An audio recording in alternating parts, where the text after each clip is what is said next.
President. I don't know if you remember it, but I do. When families in the evening would gather around a single radio. They just had one radio in the house, or a single TV, often a black and white TV, to hear the evening news. And for many Americans, particularly in rural areas, public broadcasting was the only option for them. That was true in some parts of our country. They could only access public broadcasting to get up-to-date news and information. Those days are gone. Things are much different today. Today, Americans get their news everywhere. Everywhere. Websites, podcasts, social media posts, radio shows, cable TV, streaming, broadcast television. The world has changed, particularly the world of mass communications. I think back 10, 15 years ago in my state, Louisiana, newspapers were king, followed closely by local television stations. Newspapers led with the news and everybody else followed in terms of what was newsworthy. Boy, those days changed. I polled recently in Louisiana to find out where my people in Louisiana get their news. 4% of the people in Louisiana get their news from the newspapers. That's just a fact.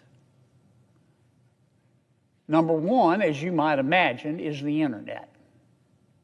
The world has changed. This trend is not partisan. It's not a Republican thing or it's not a Democratic thing. President Trump and former Vice President Harris, they both did popular podcasts in their election. And many of my fellow senators and many of my friends in the House running for election also did podcasts as well. A lot of the pundits have even called the 2024 race the podcast election. No American today, not one that I know of, is dependent on a single source of news to remain informed. And that's a good thing. It might have made sense many, many, many years ago for the federal government to subsidize and fund public broadcasting. 50 years ago, that might have made sense. But the ability of the American people today to access whatever news they would like to hear from whatever form of media they choose is no longer limited. It's virtually unlimited just only by the imagination. So here's my question, Mr. President, and something that we need to think about. If all this is true, if media has changed, and it's accessible to everyone, why is the United States Congress still spending $500 million a year, not $500,000 a year, $500 million a year to fund the Corporation for Public Broadcasting? It makes no sense. The Corporation for Public Broadcasting, we call it CPB, Mr. President, as you know. It's a nonprofit entity that takes taxpayer money that it gets from Congress and distributes it to local TV and radio stations. Now, you might not have heard of CPB, but you probably heard of two of its, I won't call them subsidiaries, but two of its closely affiliated entities, I'll call them. The Public Broadcasting Station, we call it PBS, and National Public Radio, NPR. Now, here's how it works. Every year, Congress gives the Corporation for Public Broadcasting $500 million. And the Corporation for Public Broadcasting takes that money and gives it to a lot of the local TV and radio stations. And a lot of those local TV and radio stations are encouraged to, and indeed do, buy programming, if they're radio stations from NPR, or if they're television stations, they buy a pre-recorded, pre-developed programming from the PBS. Congress established this system and established the Corporation for Public Broadcasting in 1967, over 50 years ago. At the time, Congress tasked CPB, and I'm not saying it didn't make sense then, it probably did make sense then, but Congress tasked the CPB with a mission to ensure that the American people had, and I want to quote here to be precise, had, quote, universal access to non-commercial, high-quality content and telecommunications services. And indeed, CPB boasts that on its website that 99% of Americans have access to public media. Hell, they ought to. We're spending $500 million of your taxpayer money to make sure they do. That's not the question. Because Americans have access to all different types of and forms of media today. They don't need to get their news from public broadcasting. This isn't the old days when people had one television set or one radio and lived in a rural area and that was the only source of news. The world has changed.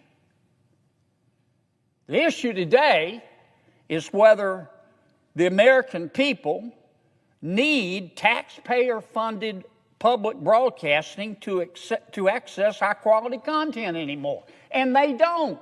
And we all know they don't. You don't have to be Walter Cronkite's cousin to figure that out. Everybody's got a cell phone. Everybody's on the internet. Everybody's heard of podcasts. Everybody's heard of cable. Many people have streaming services. Today, 97% of Americans have access to the internet. Why do we need public broadcasting? That's more than double the number of Americans who could access the internet two decades ago. Things have quickly changed. People now have a bottomless supply of news sources right at their fingertips whenever they need them. Why do we have to give $500 million a year to subsidize a certain small favored section of the media? Parents can also very easily find free educational programming if they want to. They don't have to go to public broadcasting. All they got to do is go to YouTube. All they got to do is go to other streaming services. The popular YouTube series Crash Course, for example, it has more than 16 million subscribers. PragerU is another educational content provider. It has 3.3 million subscribers. For comparison, PBS only has 1.4 million subscribers. You know what the difference is? You give them $500 million of your hard-earned money. That's the difference. Now, some may argue, well, we still need public broadcasting because it offers non-commercial programming. They argue it's really cool because you don't get interrupted by commercials. Well, the new chairman of the Federal Communications Commission, Mr. Brendan Carr, has just called that into question. He's called into question whether NPR and PBS are really non-commercial broadcasts. Mr. Carr has noted that NPR and PBS regularly run commercial advertisements during their shows and broadcasts in contravention of federal law. No advertising? All you got to do is turn on the stations. Give me a break. And in fact, the FCC has launched an investigation into NPR and PBS to determine whether they've been violating federal law. There seems to be no distinction between the advertiser-funded content on PBS or NPR and the content Americans can access for free anywhere else. But there is a key difference. I'm going to keep coming back to it. PBS and NPR receive a truckload, a bucket load of cash from the American people.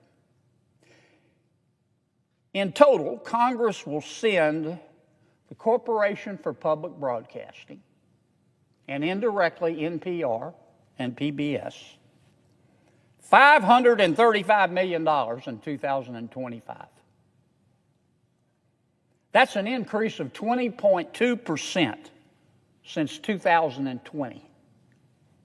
Has your income gone up 20.2% since 2020? I know your expenses have. By 2027, CPB wants Congress to send it nearly $600 million. For what? For what? PBS alone received roughly $130 million last year in taxpayer-funded grants from the federal government through the Corporation for Public Broadcasting. That's 35% of its total budget. NPR similarly receives $96 million through taxpayer-funded grants from CPB. That's also roughly 32% of NPR's total budget. Why? Why? Why CPB? Why NPR? Why any of these alphabet soup entities? Why not the New York Times? Why not the Washington Post? Why not Fox News? Why these three particular entities? That's a question we have to ask. And we're not talking chump change here. We're giving them $500 million a year. NPR is one of the few, as far as I know, they're the only newsroom in the country that gets taxpayer funding. And you would think that after receiving nearly $100 million from NPR, I want to single out NPR for a second, you would think that after receiving nearly $100 million from taxpayers, that would motivate NPR to play it right down the middle, to only publish fair reporting. You would think that with the American taxpayer giving NPR $100 million every year, like clockwork, you should be able to go to NPR and look at the news and say, I don't know what party these folks are in. I don't know whether they're liberals. I don't know whether they're conservatives. I don't know whether they're left of center or right of center. I just know that they fairly report the news. But that's not the case, Mr. President. That's not the case. I want to give you a few examples of stories that NPR has published using taxpayer money. I'll just read the headlines. First headline, NPR News Service. Michael Avenatti, quote, a profile of the media-savvy attorney. They love Michael Avenatti. You know where Michael Avenatti is today? He's in jail. You know why? He's a crook. But for a while, he was a media darling on NPR. Here's another headline from NPR. How racism became a marketing tool for country music. I kid you not. The American taxpayers are spending $500 million a year to pay a local station to buy content that says country music is racist. Here's another headline from NPR. Donald Trump's long embrace of Vladimir Putin. Remember the Russiagate? The Steele dossier? NPR was right in there promoting it. A couple more headlines that NPR is putting out there using your tax dollars. This headline, monuments and teams have changed names. Let me say it again. Monuments and teams, presumably sports teams, have changed names as America reckons with racism. Birds are next. I don't know any birds that are racist. Here's another headline. Eating less beef is a climate solution. Eating less beef is a climate solution. I don't have anything against vegetarians. I'm a semi-vegetarian myself. I eat beef and cows eat grass. So that makes me a semi-vegetarian. But that's my choice. Not on NPR. Eating less beef is a climate solution. Here's why that's hard for some American men. Here's the final headline. I could go on the rest of the evening.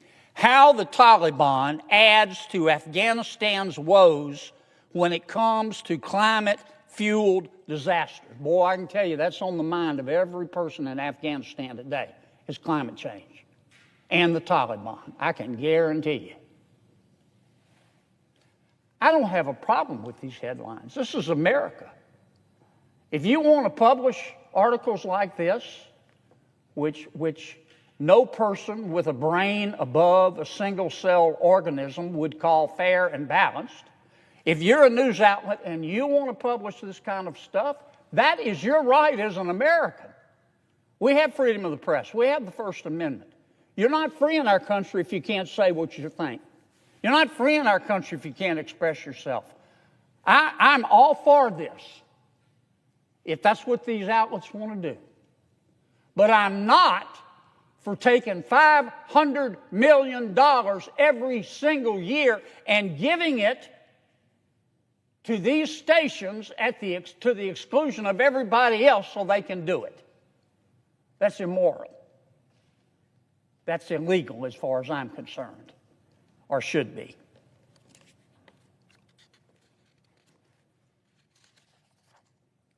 Now, I'm sure that there's an audience in some campus coffee shop that wants to learn about racist birds, or the different ways in which cheeseburgers and the Taliban are contributing to climate change.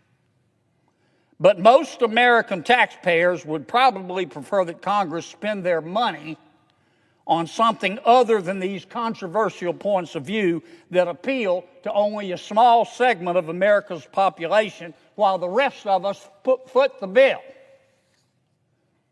Now, that's not just my opinion. A former editor at NPR, a gentleman by the name of Yuri Berliner. Mr. Berliner, he used to be an editor at NPR. He published a column last year. And in the column, he outlined the extreme bias at NPR. He detailed how NPR decided to censor the Hunter Biden laptop story. It wouldn't run stories about it. It said it wasn't real. Mr. Berliner, the former editor at NPR, said that NPR told its readers, and I'm quoting, quote, "We don't want to waste our time on stories that are not really stories. And we don't want to waste the listeners' and readers' time on stories that are just pure distractions." End quote. The Hunter Biden laptop is real. The FBI has it. It's there at the FBI headquarters, bigger than Dallas. Of course, we now know that the laptop was not just a distraction. Every bit of it was real. But NPR censored it using American taxpayer money. NPR also similarly covered the COVID-19 lab leak theory as though it was a conspiracy. That's how the news coverage reads, in my opinion. That if you believe that COVID-19 originated from a lab leak, you're a conspiracy theorist. I would point out that we're going to have to get some new conspiracy theories in America because all the old ones turned out to be true. The conspiracy theorists are up something like 37-0. but not if you read NPR. They say or said that the COVID-19 lab leak theory, you had to be some kind of conehead, some kind of meathead, some kind of whack job to believe in that stuff.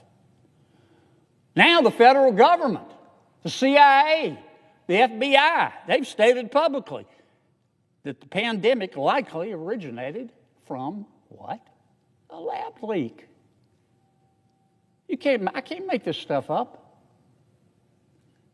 Now, other independent analysts have shown that NPR's content also leans left. And that's fine. As I say, that's fine. Many Americans lean left. I've got a lot of friends who lean left. I lean left on some issues. I think it's great. But I'll tell you what isn't great.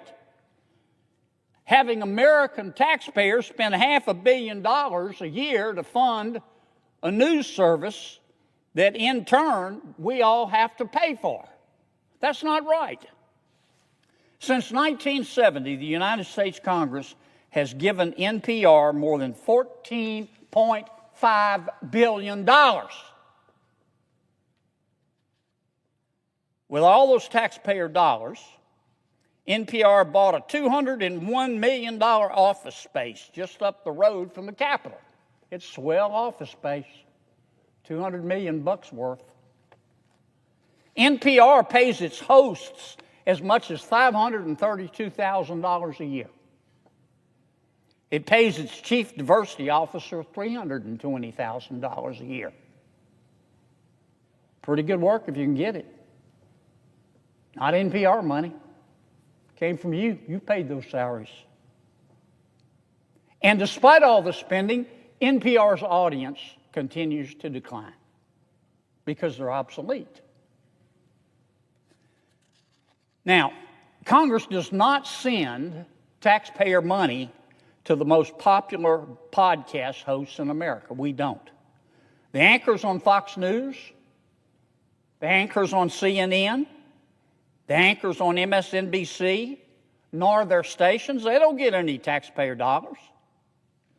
Nor do any of the journalists that ask me questions every day in the hallway of this building, unless they work for NPR or PBS or their affiliates of the Corporation for Public Broadcasting.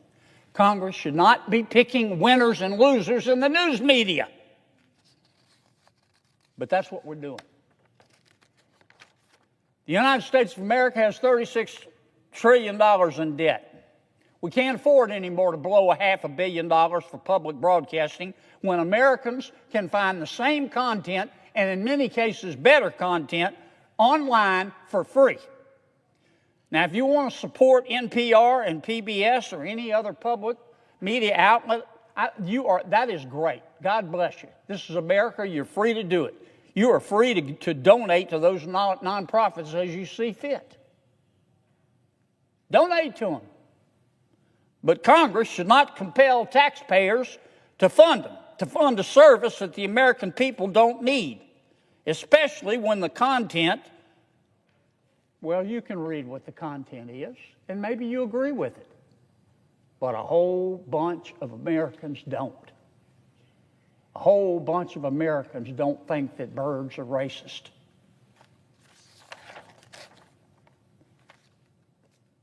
President Trump's Department of Government Efficiency is looking for fat to trim, Mr. President. As far as I'm concerned,